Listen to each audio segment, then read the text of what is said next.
What's up, fight fans? Like I'm Dana White on Instagram Live, right? But no more Dana White Instagram Lives. We're announcing it at a studio in the Apex. Much more professional for a billion-dollar company, and it feels good because he announced a lot of fights this weekend. Hopefully, you guys enjoy this content. Like and subscribe. That would really help my channel. Hopefully, you guys enjoy this, right? So we first get big news, right? The biggest news probably of this whole announcement was Khamzat fighting Sean Strickland. Great fight. Former training partners for a while during the pandemic when Khamzat was over here during the States with Darren Till. They went to Extreme Couture, fought Sean Strickland. There's a video about it where Sean Strickland was like, hey, stop killing all the guys, Khamzat. We know you're the best one in here. And now these two are fighting, right? The team captain of Extreme Couture versus the guest who came over for a while with Darren Till, his buddy at the time. And it was a very interesting fight. Very interesting fight because Sean Strickland, pressure fighter, great hands, good jiu-jitsu. That's what people say, right? He has really good jiu-jitsu. He hasn't shown it in multiple years. His wrestling looked really good or his takedown defense looked really good against Anthony Fluffy Hernandez, even though Fluffy Hernandez does not shoot the way that Khamzat shoots. Khamzat shoots like a real athlete, right? Not saying that Fluffy isn't athletic, because I like Fluffy. Fluffy's a very good fighter, right? Is that washing machine he puts people in the chain wrestling is insane. But Khamzat's a different level of caliber of wrestler, different level of grappler than Fluffy Hernandez, especially on takedowns, right? Just wrestling is just insane. The way he shoots a double leg and spins to the back so quickly when Leach had no idea where he was, even though he knew the takedown was coming. Dricus du Plessis knew the takedown was coming, couldn't stop it, right? And I know what you're going to say. Dricus du Plessis sucks at wrestling. He took down Sean Strickland. Right? He took down Sean Strickland. So Khamzat Chimaev versus Sean Strickland is a very good fight. What would I lean right now without any research done? I'm leaning Khamzat Chimaev. The striking, though, is a problem. I don't like Khamzat striking at all, right? He's doesn't really work the jab, doesn't really throw a lot of hooks, lead hooks or anything with the lead hand. It's all piston twos or an uppercut. That's basically what he tries. He just tries to set it up. It's like Darren Till, but like less aggressive Darren Till, especially in the striking. So, but I think that he will be able to take down Sean Strickland, and we'll see how that goes. The grappling exchanges go between the two. I think Khamzat probably early lean Khamzat, but whatever. Right. Next, we get Volkov versus Waldo Cortez Acosta. I said this fight was gonna happen. If you watch my matchmaking video, so Waldo Cortez Acosta has to fight Volkov because it just makes sense. Who else are they going to fight? Volkov already beat Pavlovich, right? Who's like also there for contendership. But who else is Waldo Cortez Acosta going to beat? He just beat who was it? Shamil Gaziev. He also beat somebody else, I feel like, right? Nope.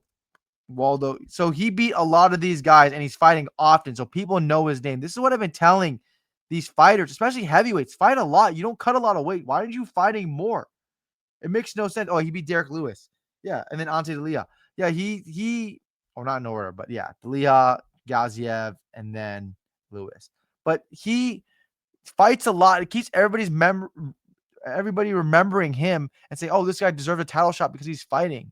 And that's the difference. Like, remember when like Cowboy Cerrone used to fight a lot? Conor McGregor used to fight a lot. Volk used to fight a lot. He keeps things fresh. Pereira used to fight a lot. Now these heavyweights that don't cut weight at all are fighting every 6 months, 5 months, and then they complain about fighter pay. Stop it. Okay. Volkov versus Cortez Acosta is a very good fight.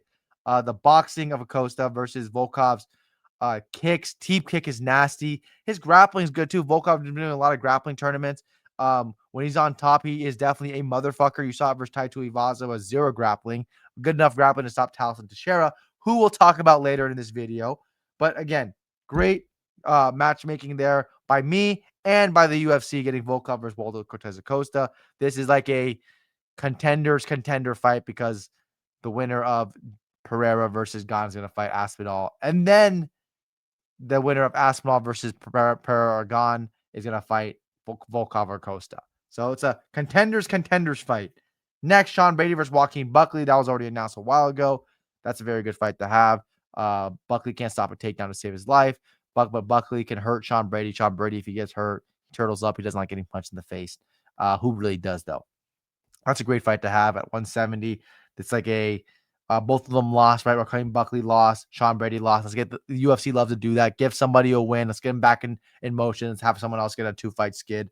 That's just how it goes in the UFC, right? Jan Blachowicz versus Bogdan Guskov. This is the rematch. I picked Bogdan Guskov to win. I was very confident in him. He took the third round off for some reason. I don't know why, but he thought he did enough in the second round to get a 10-8, which he did. He got a 10-8 in the second round, but you didn't do enough at all in the first. It was like a 50-50 first round, and then the third round was definitely Jan Blachowicz who was doing everything because you were just gassed out and not trying.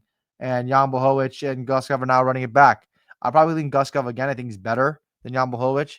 I think he's a lot faster. I think he knows that if he goes forward and throws combination, Jan Blachowicz is just too slow with his head movement, too slow with his parries, too slow with all his strikes, really. He's 40 plus years old, and Bogdan Guskov's in his prime in his life. So I'll take Bogdan Guskov in that fight again. He should have won the first fight if he had some gas for the third round, or he just didn't cruise in the third round. So that makes sense. Next is King Green versus Jeremy Stephens. Jeremy Stephens had a hell of a fight versus Mason Jones. King Green just beat Daniel Zellhuber as like a plus 500 dog.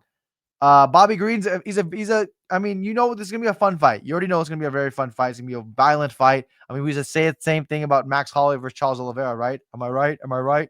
No, but Bobby Green and Jeremy Stephens is gonna be a very good fight where they're gonna be standing and banging. Who would I lean? I think that Bobby Green should win this. No, I think Jeremy Stephens is gonna win this fight. Combinations. Bobby Green, hands down style. If you pressure Bobby Green and you throw combinations like 4 or 5 punches in a row, you're going to land one of them. He does not put his hands up. His head movement's not like it used to be back then when he was like 33, 32 years old. He's now like, what, 39, 38, whatever he is. He's not the same. He's not the same Bobby Green like before, where he was like a top 8 guy, top 9 guy in the lightweight division. He was actually ranked like 2 years ago versus Paddy Pimblett too. Crazy. But he's not the same guy. He's just not the same guy. Jeremy Stephens throws a lot of combinations. I like Jeremy Stephens. I don't know, the hand speed might be Bobby Green's thing, but Jeremy Stephens coming up from 145 to 155. He used to be a 155er, obviously, but he's seen a lot of fast guys too at 145. So I think Jeremy Stephens seeing the speed won't be a big problem for him. I'll probably take Jeremy Stephens to win that fight. Probably he's going to be an underdog anyways. Atiba Gautier versus Ozzy Diaz.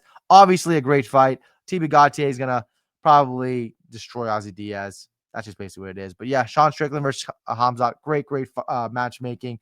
Imavov, I'm sorry. I don't know what happened to you, my boy. You are one of my favorite fighters to watch. Your teep kick is nasty. Oh my God, it's nasty. Your jab is nasty. Your 1-2 is everything about you is nasty, right? All you throw is nasty. But I don't know. They don't like you. I think because you guys said you're from Dagestan and he's from Chechnya. There's already too much divide there, so they're not going to fight. But Nasruddin, I mean, like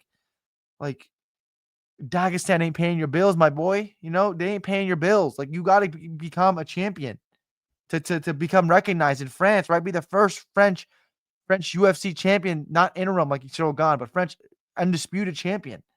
And you had the chance there and you didn't take it because it's like too much respect for the Chechnya and Dagestan. Stop, man.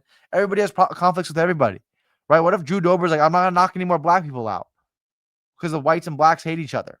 What if he said that? Like would you just stop having Drew Dober assassinations of African Americans? That's not fun. So yeah.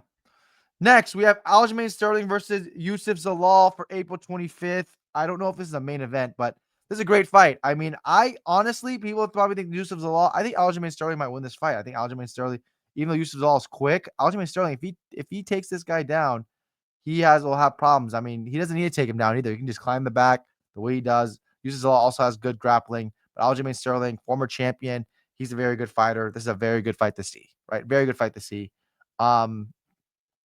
It's a big fight. I mean, it's a big fight because this is like a contender fight again, like the Volkov versus Acosta rematch. Fight. This is the same thing. Sterling versus Law, 5 versus 7. All right, you guys are one away from a contendership fight if you win it. Next is Beneil Dariush versus Killian Salkild. They hate Beneil Dariush in the UFC, right?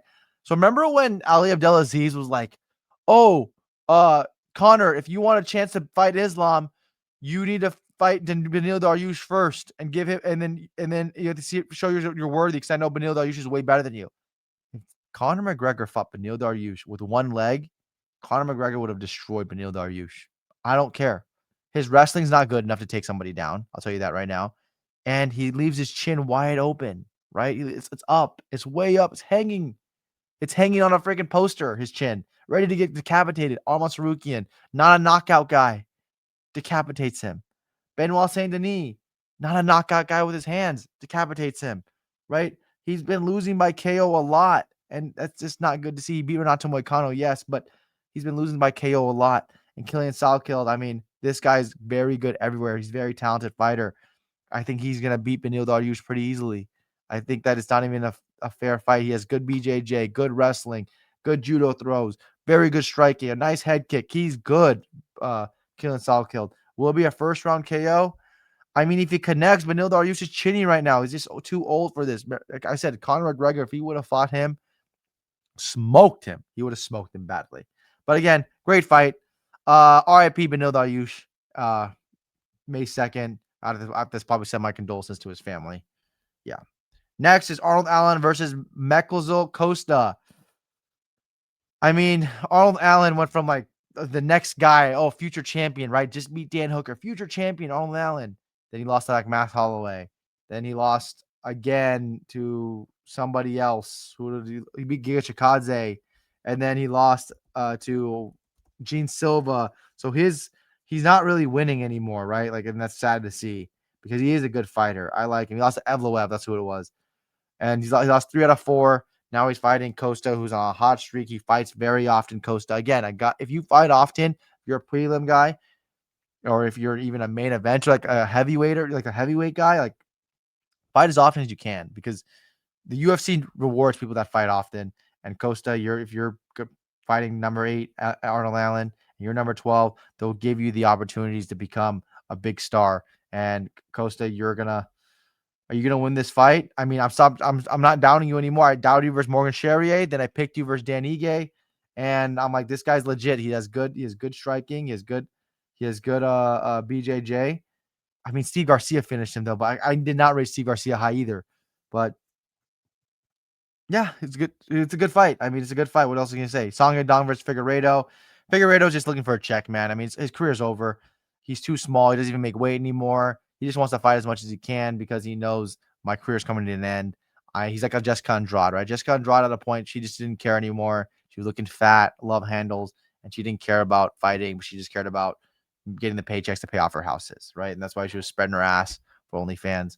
And now Deiveson Figueiredo can't do the OnlyFans and spread his ass unless some Brazilian guys like that. But again, he can fight top guys and lose to them like he's been doing, and it's going to happen again. I know he beat Montel Jackson, but come on, man. Montel Jackson, like, is he a top guy?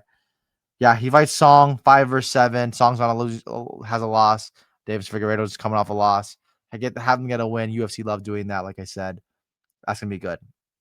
Next is Pavlovich versus Teixeira. I don't know what Teixeira did to earn this chance to be fighting Pavlovich, but whatever. Teixeira's terrible. He's terrible. He's just bad. He's just not a good fighter. Pavlovich is going to destroy him. It's going to be easy. It's going to look easy. Take Pavlovich for sure. It's going to be a massacre. And then on June 6th, Gabriel Bonfim versus Bilal Muhammad. Probably a fight night main event. That's a very, very good fight. I'll take Bilal Muhammad. Slight lean right now. No watching film. I think Muhammad's just better. Like, I don't think he's going to get taken down. And if he gets taken down, I think he's going to get back up. I think his cardio is much better. I always see Gabriel Bonfim get tired versus Nicholas Dalby. We saw him get tired versus Stephen Thompson. Now you're going to go 5 rounds with a cardio machine like Bilal Muhammad. Give me Bilal Muhammad. He's going to win that fight, I believe. 4 versus 10 matchup, a big step up for Gabriel Bonfim, who was calling out Colby Covington after his last fight versus Randy Brown. He's getting a bigger step up, a bigger challenge in Bilal Muhammad. That's a great fight, right? So again, we had a lot of good fights announced. Thank God Dana White stopped sitting on Instagram Live announcing these big fights in this billion-dollar company. And now he went to an actual studio and made it look profesh, right? Hopefully you guys enjoyed this video. Like and subscribe. Thank you.